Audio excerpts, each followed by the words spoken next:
nta kintu na kimwe ushobora gukorera Imana ngo igihe agaciro. Ni iki na kimwe Imana ishobora guha agaciro mu gihe ufite umuntu mufitanye ikibazo. Waba ugiye gutanga ituro, waba uri kuririmbira Imana, waba uri gusenga Imana, ikintu cyose waba ukora mu gihe ariko hari umuntu mufitanye ikibazo, ntabwo Imana ishobora kumva icyo kintu runaka uri kuyikorera. Yesu ubwo yabyivugiye mu magambo ye muri Matayo 5:23, aravuga ngo nuko nujyana ituro ryawe ku gicaniro ukahibukira mwene so ko afite icyo mupfa, usiga ituro ryawe imbere y'igicaniro, ubanze ugende wikiranurira mwene so, uhereko ugaruke uture ituro ryawe. Igitambo cyose wubaha Imana mu gihe waba ugifite icyo upfa na mugenzi wawe ntacyo cyaba kimaze, kabone nubwo byaba ari ituro. Ahubwo Yesu yaravuze ngo ubanza utereke ituro aho ngaho, ubanze usubireyo ujye kwikiranura n'umuntu mwagiranye ikibazo, nurangiza ugaruke ku gicaniro uture ituro ryawe.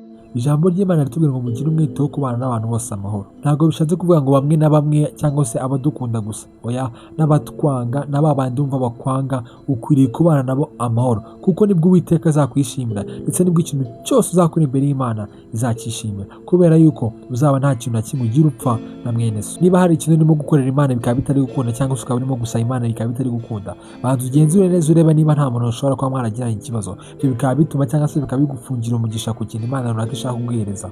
Ugende ubanze wikiranure n'uwo muntu, nurangiza ugaruke imbere y'Imana utange ituro ryawe, cyangwa se uyizane imbere ibyo ushaka, Imana izabikora. Shalom.